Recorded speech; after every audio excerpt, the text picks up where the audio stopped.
ലോക ഫുട്ബോളിലേക്ക് അർജന്റീന നൽകുന്ന പ്രതിഭകളെ ഞാൻ എടുത്തു പറയേണ്ടതില്ലല്ലോ. Diego Maradona, Gabriel Batistuta, Mario Kempes, Riquelme, Lionel Messi എന്നിങ്ങനെ ലിസ്റ്റ് നീളുകയാണ്. വല്യേട്ടനെയും മാലാഗയെയും ലാജോയെയും പറയാതിരിക്കാൻ വയ്യ. ഇപ്പറഞ്ഞ താരങ്ങൾക്കിടയിലും പോരാട്ടവീര്യം കാഴ്ചവെച്ച് നടന്നാകുന്നത് എത്ര പേരാണ്. തൂവെള്ളയും ആകാശ നീലിമയും ലയിച്ച് അർജന്റീനിയൻ കുപ്പായത്തിൽ മെസ്സിയുടെ പന്താട്ടം 2 പതിറ്റാണ്ട് പിന്നിടുകയാണ്. ഇന്നയാൾ തൻ്റെ രാജ്യത്തിന് വേണ്ടി അവസാന വേൾഡ് കപ്പിന് ഇറങ്ങുകയാണ്.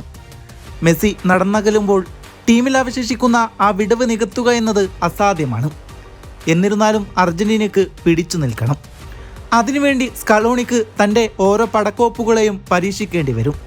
അത്തരത്തിൽ പരീക്ഷിച്ച് വിജയിച്ച ഒരു പരീക്ഷണമാണ് നിക്കോ പാസ്.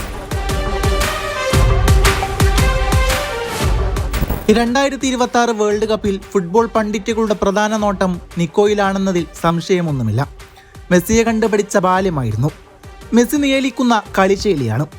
ലോക ഫുട്ബോളിൽ ചരിത്രം കുറിച്ചിട്ട അതേ ഇടംകാൽ ശൈലി തന്നെയാണ് നിക്കോയും വേട്ടക്കായി ഉപയോഗിക്കുന്നത്.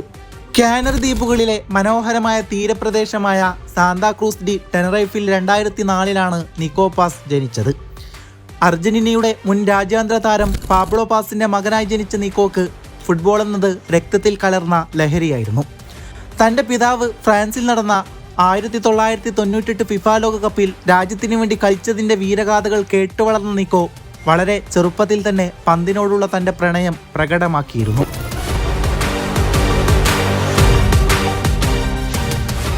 തൻ്റെ ജന്മനാട്ടിലെ പ്രാദേശിക ക്ലബ്ബായ സാൻ ജുവാൻ, ടെനറൈഫ് എന്നിവയിലൂടെയാണ് നിക്കോ കളി പഠിച്ചു തുടങ്ങിയത്. 2016 വെറും 12 വയസ്സ് മാത്രം പ്രായമുള്ളപ്പോൾ ലോകത്തെ ഏറ്റവും മികച്ച ഫുട്ബോൾ അക്കാദമികളിലൊന്നായ റയൽ മാഡ്രിഡിന്റെ ലാ ഫാബ്രിക്ക നിക്കോയെ തിരിച്ചറിഞ്ഞു. റയലിന്റെ ഭാഗമാകുക എന്നത് ഏതൊരു യുവതാരത്തിന്റെയും സ്വപ്നമായിരിക്കെ ആ പടവുകൾ കയറാൻ നിക്കോക്ക് അധിക സമയം വേണ്ടി വന്നില്ല. തുടക്കത്തിൽ ഒരു സെൻട്രൽ ഡിഫൻഡറായിട്ടാണ് നിക്കോ തന്റെ കരിയർ ആരംഭിച്ചത്. പന്ത് പ്രതിരോധിക്കുന്നതിലല്ല, മറിച്ച് പന്തുമായി കുതിക്കുന്നതിലാണ് തൻ്റെ മിടുക്കെന്ന് അദ്ദേഹം വൈകാതെ തെളിയിച്ചു. കരിയറിന്റെ വളർച്ചയുടെ ഓരോ ഘട്ടത്തിലും അദ്ദേഹം മൈതാനത്ത് മുന്നോട്ട് നീങ്ങിക്കൊണ്ടേയിരുന്നു. ആദ്യം മിഡ്ഫീൽഡറായും പിന്നീട് വിങ്ങറായും ഒടുവിൽ ടീമിന്റെ എഞ്ചിനായി പ്രവർത്തിക്കുന്ന പ്ലേമേക്കറായും അദ്ദേഹം തൻ്റെ പൊസിഷൻ മാറ്റിയെടുത്തു. 2022 ജനുവരിയിൽ അണ്ടോറയ്ക്കെതിരെയുള്ള മത്സരത്തിലൂടെ നിക്കോ റയലിന്റെ ബി ടീമായ കാസ്റ്റിലേക്ക് വേണ്ടി തൻ്റെ സീനിയർ അരങ്ങേറ്റം നടത്തി. പകരക്കാരനായി കളത്തിലിറങ്ങിയ നിക്കോ ആ ചുരുങ്ങിയ സമയത്തിനുള്ളിൽ തന്നെ തൻ്റെ പക്വതയാർന്ന കളിശൈലി കൊണ്ട് പരിശീലകരെ അമ്പരിപ്പിച്ചു. അവിടെ നിന്നങ്ങോട്ട് പിന്നീട് റയലിന്റെ ഭാവിയിലെ മിഡ്ഫീൽഡ് ജനറലായി അദ്ദേഹം വിശേഷിപ്പിക്കപ്പെടാൻ തുടങ്ങി. 2023 നവംബർ 8 നിക്കോയുടെ ജീവിതത്തിലെ ഏറ്റവും നിർണായകമായ ദിനമായിരുന്നു അത്. സാന്റിയാഗോ ബെർണാബു സ്റ്റേഡിയത്തിൽ നടന്ന ചാമ്പ്യൻസ് ലീഗ് മത്സരത്തിൽ ബ്രാഗയ്ക്കെതിരെ ഫെഡറിക്കോ വാൽവർദക്ക് പകരക്കാരനായി അദ്ദേഹം കളത്തിലിറങ്ങി. ലോകത്തിലെ ഏറ്റവും വലിയ ക്ലബ്ബ് ടൂർണമെന്റിൽ റയലിന്റെ വെളുത്ത ജെയ്സി അണിഞ്ഞ നിക്കോ അന്നു മുതൽ ലോക ഫുട്ബോളിന്റെ ശ്രദ്ധാ കേന്ദ്രമായി മാറി. ചാമ്പ്യൻസ് ലീഗ് അരങ്ങേറ്റത്തിന് പിന്നാലെ നവംബർ 29 നെപ്പോളിക്കെതിരെയുള്ള മത്സരത്തിൽ നിക്കോ തന്റെ കരിയറിലെ ആദ്യ ഗോൾ നേടി. ആ മത്സരത്തിൽ 4-2 റയൽ വിജയിച്ചപ്പോൾ നിക്കോയുടെ ഗോൾ അയാളുടെ മിടുക്കിന്റെയും ആത്മവിശ്വാസത്തിന്റെയും അടയാളമായിരുന്നു. റയൽ മാഡ്രിഡിനായി ചാമ്പ്യൻസ് ലീഗിൽ ഗോൾ നേടുന്ന ഏറ്റവും പ്രായം കുറഞ്ഞ താരങ്ങളിൽ ഒരാളായി ഇതോടെ അദ്ദേഹം മാറി. സ്പെയിനിൽ ജനിച്ച നിക്കോക്ക് സ്പെയിനിനു വേണ്ടിയും അർജന്റീനയ്ക്കും വേണ്ടി കളിക്കാൻ നിയമപരമായി സാധിക്കുമായിരുന്നു. എന്നാൽ തൻ്റെ പിതാവിൻ്റെ പാരമ്പര്യം പിന്തുടരാൻ ആഗ്രഹിച്ച അദ്ദേഹം അർജന്റീനയുടെ ആൽബിസെൽസ്റ്റ ജെയ്സി തിരഞ്ഞെടുക്കുകയായിരുന്നു.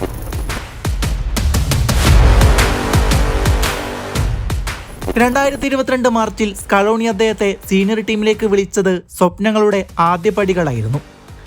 2024 ഓഗസ്റ്റിൽ കൂടുതൽ അവസരങ്ങൾ ലക്ഷ്യമിട്ട് നിക്കോ ഇറ്റാലിയൻ ക്ലബ്ബായ കോമയിലേക്ക് മാറി.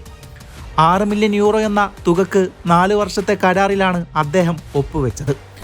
റയൽ മാഡ്രിഡ് വിടുന്നത് ഒരു റിസ്ക് ആയിരുന്നുവെങ്കിലും തൻ്റെ കളി മെച്ചപ്പെടുത്താൻ ഇറ്റാലിയൻ ലീഗ് തിരഞ്ഞെടുക്കുക എന്നതായിരുന്നു അദ്ദേഹത്തിൻ്റെ തീരുമാനം. 2024-25 സീസൺ തൻ്റെ ആദ്യ സീസണിൽ തന്നെ കോമോയെ സംബന്ധിച്ചിടത്തോളം നിക്കോ ഒഴിച്ചുകൂടാനാവാത്ത സാന്നിധ്യമായി. 6 ഗോളുകളും 9 അസിസ്റ്റുകളും നേടി അദ്ദേഹം സിരിയയിലെ പ്രതിരോധ നിരകളെ വിറപ്പിച്ചുകൊണ്ടേയിരുന്നു. ആ വർഷത്തെ ഏറ്റവും മികച്ച അണ്ടർ 23 കളിക്കാരനായി തിരഞ്ഞെടുക്കപ്പെട്ടതിലൂടെ അദ്ദേഹം തൻ്റെ മികവ് ഒഫീഷ്യലായി രേഖപ്പെടുത്തി.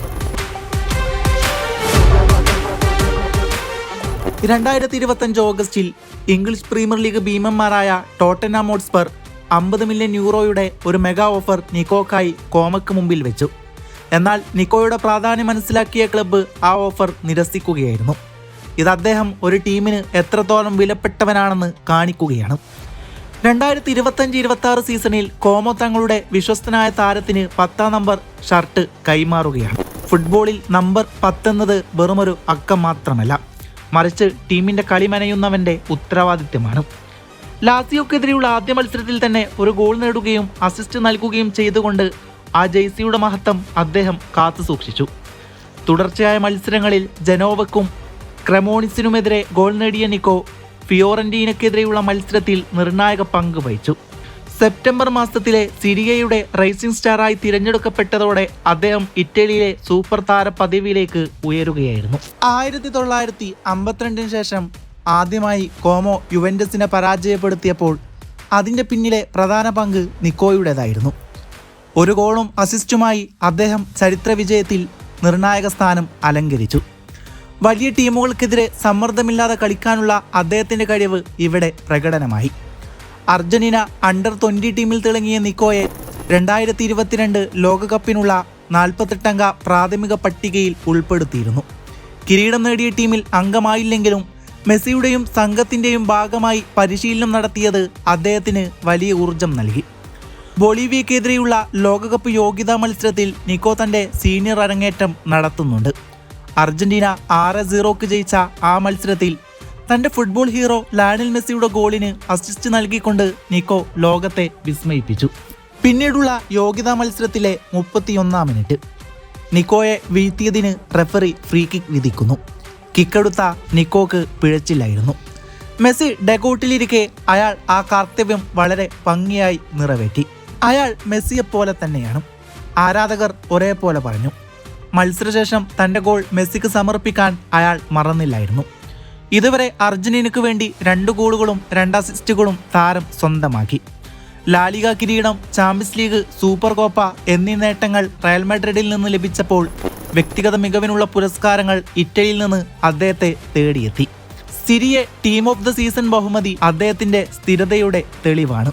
വെറും 20 വയസ്സിനുള്ളിൽ തന്നെ യൂറോപ്പിലെ 2 പ്രധാന ലീഗുകളിലും തൻ്റെ വ്യക്തിഗത മുദ്ര പതിപ്പിക്കാൻ നിക്കോക്ക് സാധിച്ചു കഴിഞ്ഞു. 2026 ലോകകപ്പിൽ അർജന്റീനയുടെ മധ്യനിരയിലെ പ്രധാനിയായി നിക്കോയുണ്ടാകും. ഒരു ലോകോത്തര താരമാകാനുള്ള എല്ലാ ചേരുവകളും നിക്കോ പാസിൽ ഒത്തുചേർന്നിരിക്കുന്നു. അയാളിലെ പ്രതിഭ അത്രയും മികവുറ്റതാണ്.